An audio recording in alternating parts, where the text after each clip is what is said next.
Star Wars time and time again has had examples of some really dark theories, but this might be one of the darkest. Welcome to Star Wars Uplink.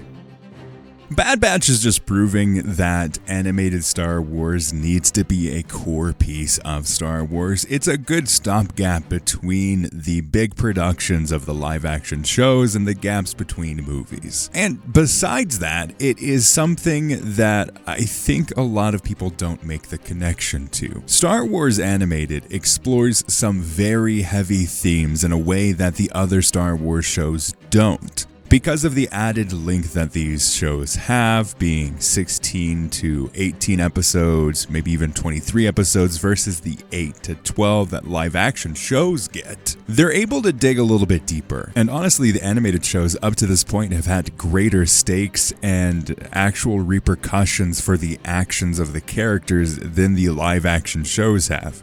And or excluded. So when we look at the Bad Batch, it's something that I love to see. It's something that I enjoy watching new episodes each week, and I'm going to be very sad for probably multiple reasons when Bad Batch Season 3 comes to an end. One of those reasons to be a little bit sad is some of the darker theories that are coming out with Bad Batch Season 3. This is separate from the discussion around the theories for Palpatine's actions and Project Necromancer, explicitly, I should say, because this does have connections to Project Necromancer, but it's not the thing that everyone's wondering about with the Force-sensitive kids and Omega and looking at how they can recreate the clones with Force sensitivity, or at least M count. Like, how can they use that to develop this next generation of clones? That is a separate discussion that we've talked about on the podcast before, and we'll probably talk about again as we get more context and details through Bad Batch Season 3.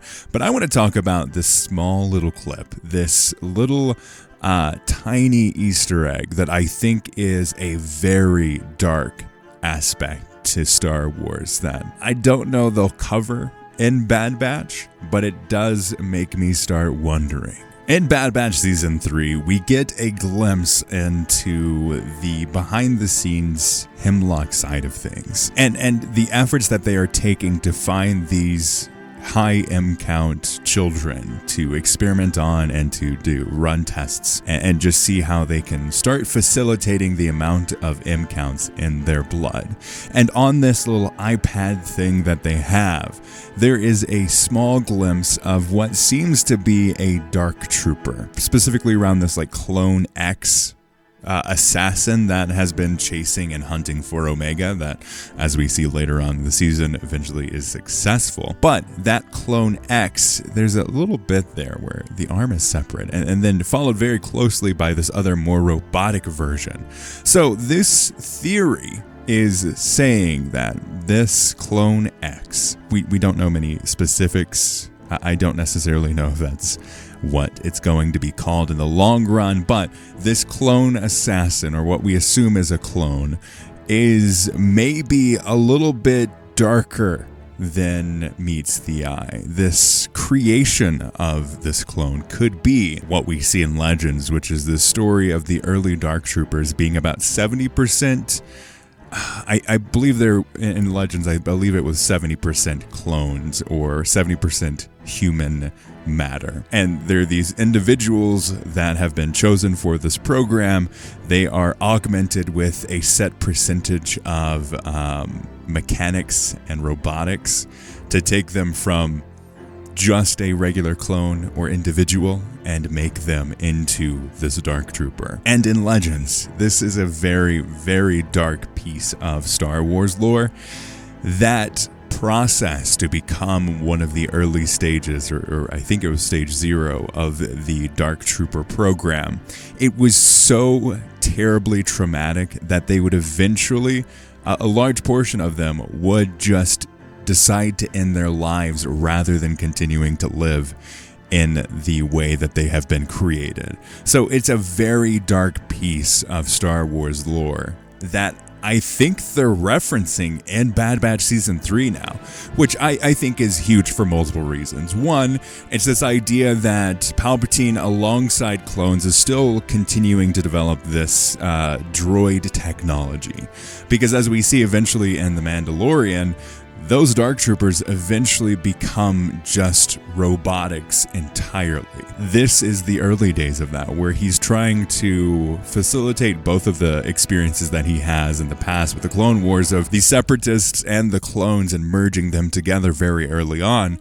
And maybe it's not Palpatine, maybe it is Dr. Hemlock here. But the fact that we're seeing this very dark piece of Star Wars lore coming to the surface and just showcasing the level of experiments that Mount Tantus is currently running at any given moment, while the MCOM project would probably be their highest priority, he's still experimenting with these other aspects of things. How can he utilize the strategy that Palpatine had with the clones and the successes that he had with the clones and implement that into a more controllable creature with these early stages of the Dark Troopers? Star Wars right now is heavily focused on the clone side of things, which I think is perfectly fine. People love the clones. It's a side of Star Wars that we haven't seen a whole lot of outside of the Clone Wars, I should say, because there's that whole period in between, like the end of the Clone Wars and the New Hope. What do the clones, what is their purpose in the Star Wars galaxy? I think it's really interesting.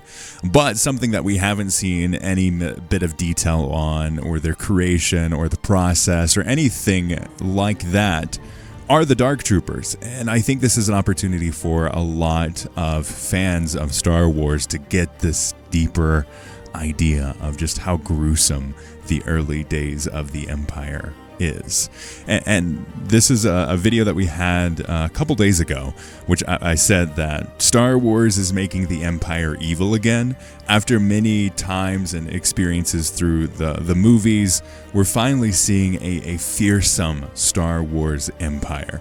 And this is something that I really love to see, because if we just have bumbling stormtroopers all the time, if that is our only experience with the Empire, it is going to degrade our expectations and the level of stakes that our heroes have. It's not going to feel as monumental if there isn't this like big villain or evil that they need to overcome. So I really hope that we get this exploration into this very dark side of Star Wars.